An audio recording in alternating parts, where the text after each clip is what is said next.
So excited that trees is the topic of this conference, I can't tell you, because it's the focus of my life, my everyday life.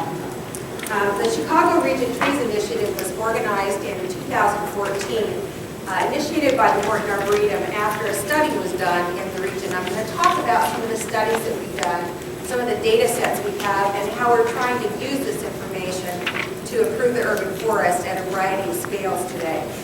So the Chicago Region Trees Initiative is just a collaboration. So everybody in here, if you like trees, you're considered to be a partner with us in the Chicago Region Trees Initiative, and we're hopeful that we can get you to move forward in your communities and on your properties, and I hopefully will be able to inspire you a little bit today.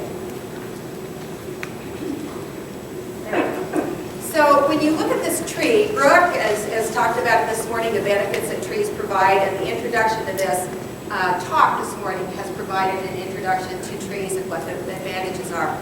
But you know, when you see something like this, you're just in awe of how beautiful it is, how magnificent it is. This is a tree that's probably 100 or more years old. You can see it's a pretty wide diameter tree. There's a history with this, and the years and effort that this tree has gone through to provide benefits for us, oxygen, which is talked about this morning.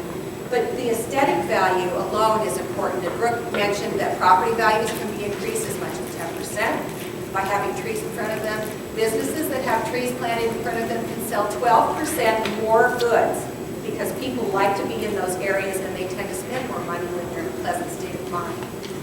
People that have trees next to their houses can experience energy reduction because the trees are shielding their house from sun, or they're shielding their house from wind in the wintertime. So there are environmental benefits. But the physical functioning of the tree is what really provides a lot of the benefits for us. And one thing that you need to understand today is the leaf area on the tree, that means the size of the leaf, is how we calculated, or how scientists calculate the environmental benefits that trees provide. So for instance, little tiny leaves don't provide as many benefits or as substantial benefits as do trees that have larger leaves on them. And we're going to talk a little bit more about that as well. So, why are trees important to us? In the Chicago region alone, and that's the 7-county metropolitan area, trees, and this is not stormwater benefits, or health benefits, or aesthetic benefits. This is just air quality. $51.2 billion annually benefits that those trees provide to our region. And trees overall improve and create our quality of life. And you'll see this as we move forward and we talk about some of the data that we have. So the Chicago region for us is considered to be 7 counties. Now the Morton Arboretum obviously focuses much broader than that, but for purposes of getting us started and focusing on a specific area that we could manage at this time, we focused on 7 counties, and DuPage is one of those 7 counties. Whoops, went too far. So in those 7 counties, we have 284 municipalities, about 75 park districts, 7 forest preserve districts, and those are public lands.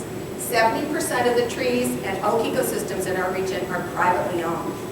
So we're not even really addressing many of those private landowners. That's 9.9 million people that live across the region, but 70% of those forests are privately owned. So why do we care? Why did the Arboretum develop CRTI with its lead partners?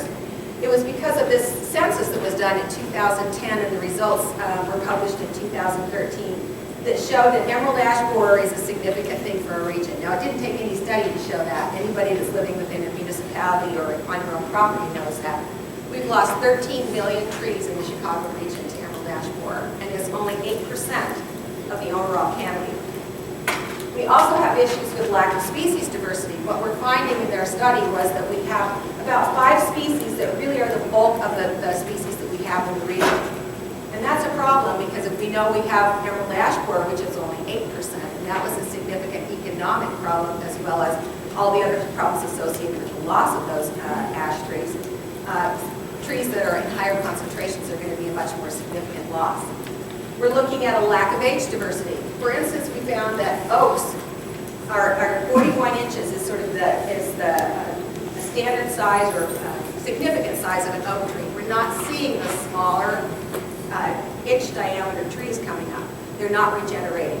So we're seeing, and this is true in municipalities too, where you'll see you have lots of small trees. 73% of our urban trees are 6 inches or less in diameter.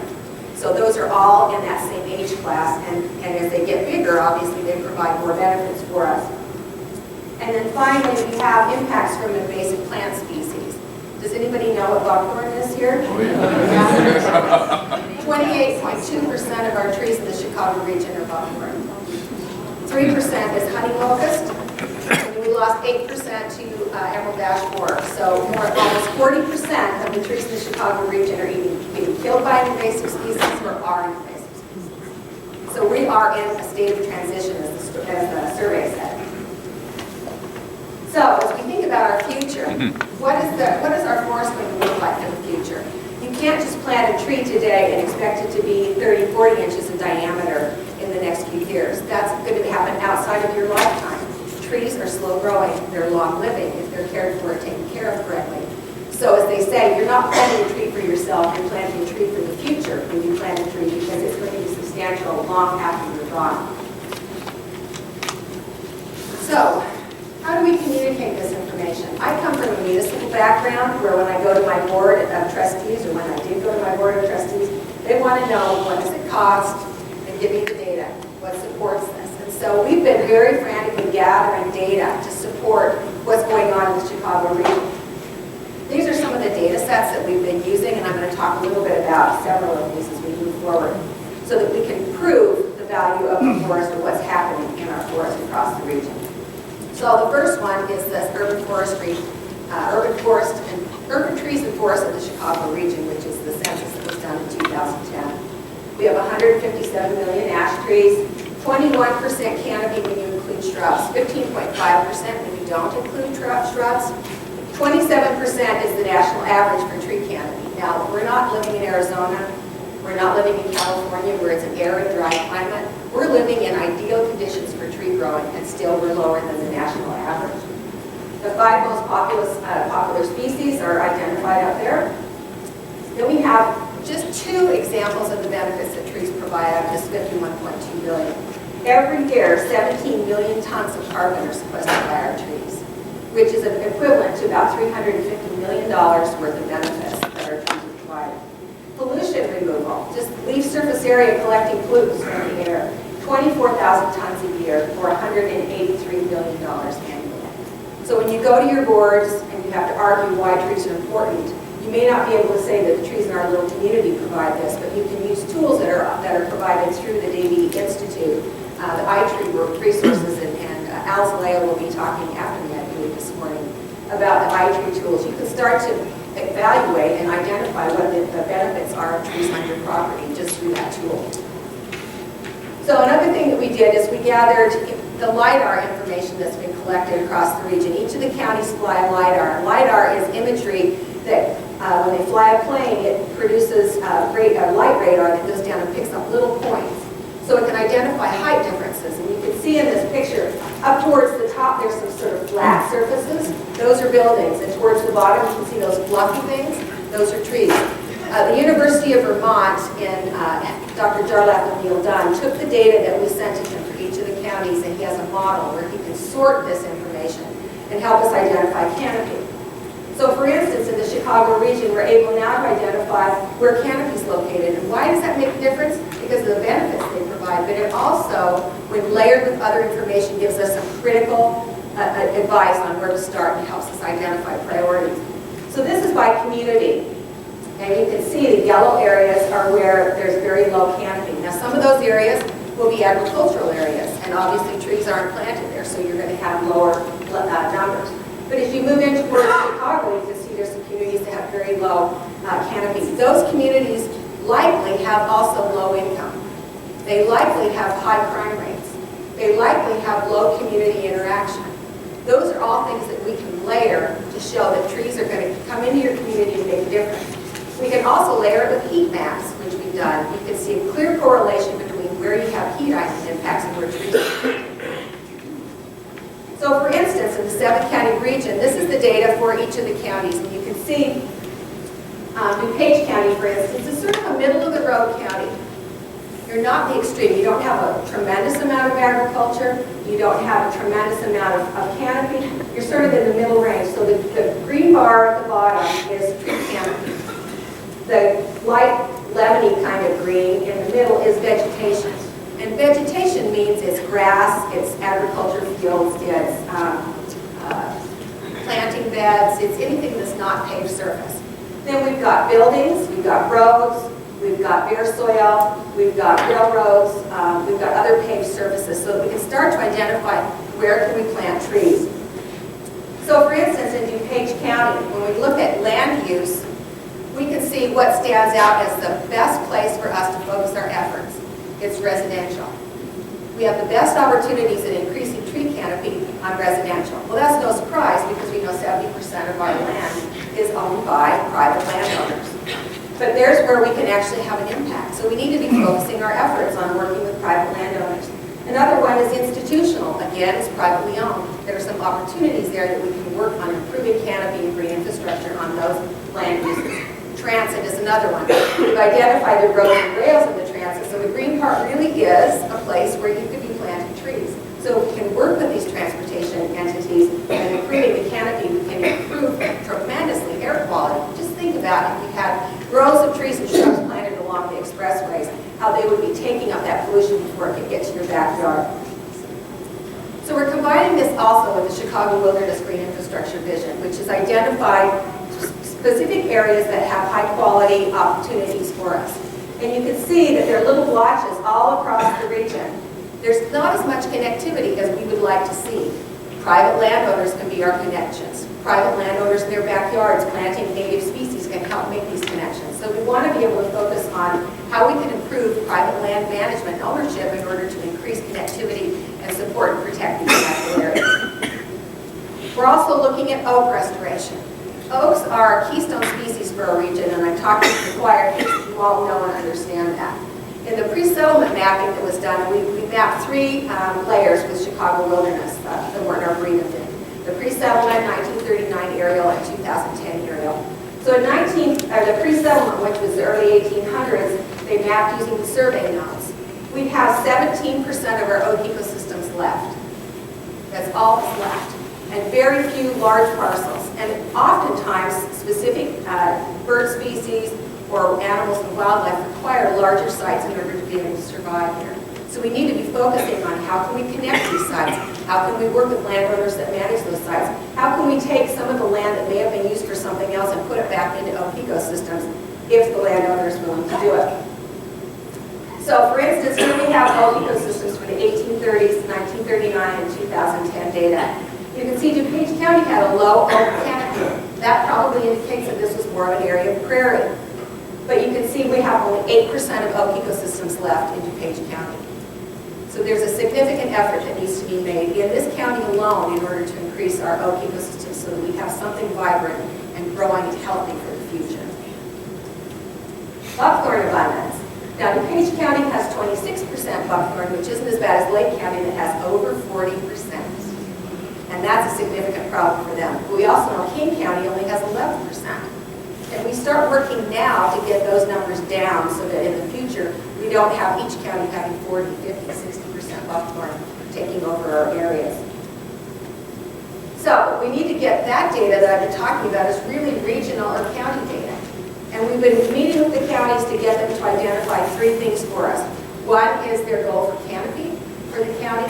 2, their goal for oak ecosystems for the county. And 3, their goal for buckthorn reduction for the county. Those are 3 goals that we're working on in each county right now. But we need to get to the community scale because who owns the land? It's the municipalities and the private landowners.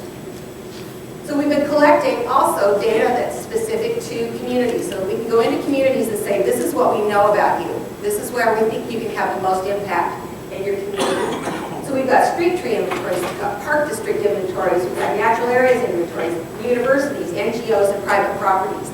Myself and my little staff, we went out and did 500 private property plot inventories in order to get data for each of the counties to find out what's going on in private land. Because in municipalities, they don't inventory your property, they inventory the trees in front of your house if you do an inventory. So we wanted to find out what specific species were growing there. So we've collected the inventory and we're able to map it. And you can see the orange areas and the little dots are where the inventories have taken place, but there's a lot of gray there. The gray we still don't know about. We have a postdoc at the Field Museum working with us on identifying a model where we might be able to predict what species we would see. If we have community A with a certain species matrix and community C with a certain species matrix, if they have similar demographics, if they have similar geography, if they have similar development, can we identify what the species are in that community so we can help them? We also have a forestry operations survey that we did. One of the biggest challenges is getting communities to talk about their forest resources. And you know probably from your, does anybody here know who their municipal arborist is? Raise your hand if you know. I did a survey at the Arboretum and like nobody knew who their forester is. So this is impressive, you guys know this.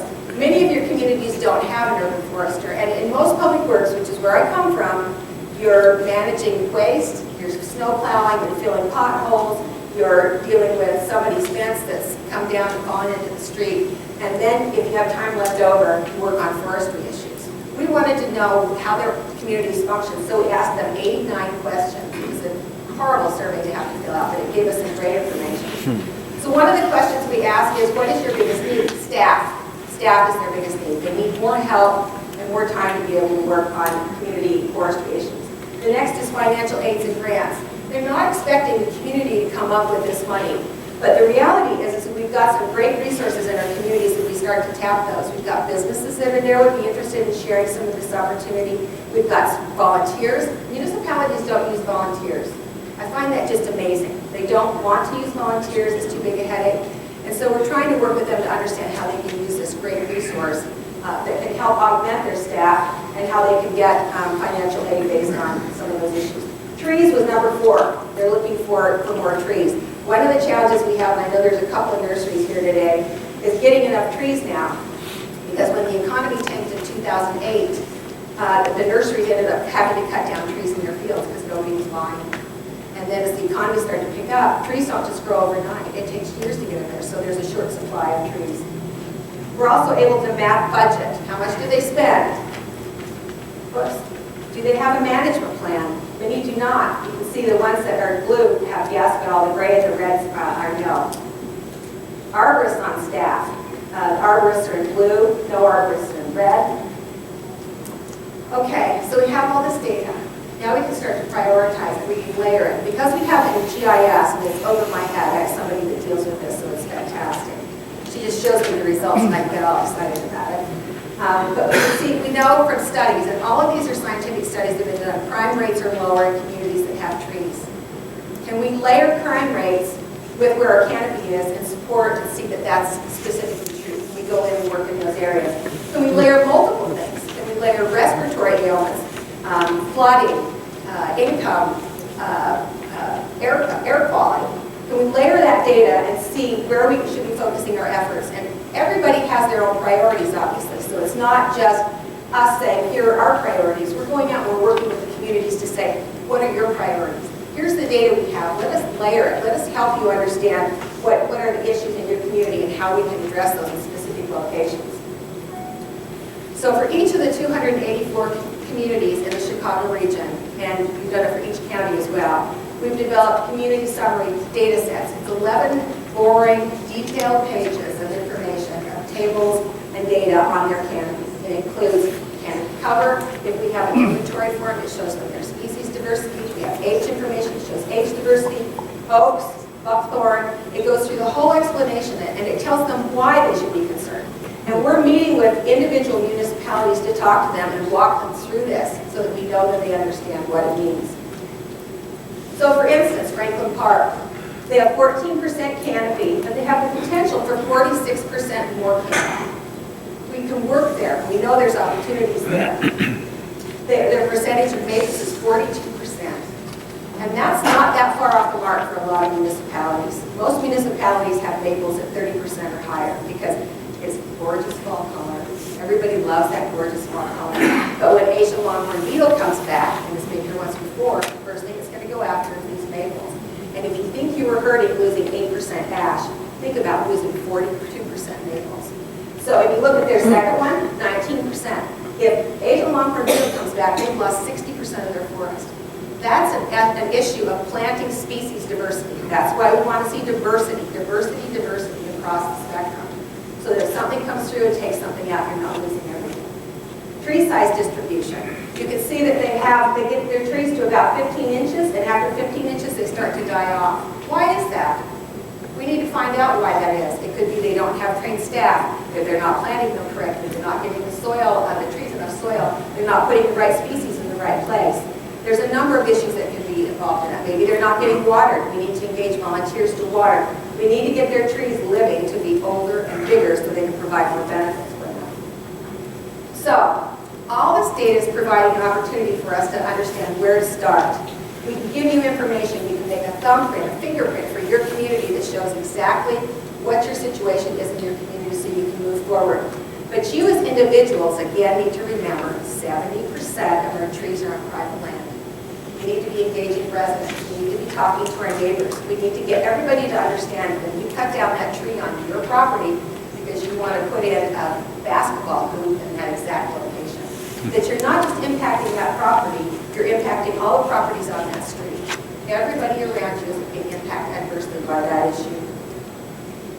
So, our Chicago Region Forest is $51.2 billion worth of assets that our communities control. The Chicago Region Trees Initiative and the Community Trees Program at the Morton Arboretum have developed programs based on some of the data and the results that we're seeing.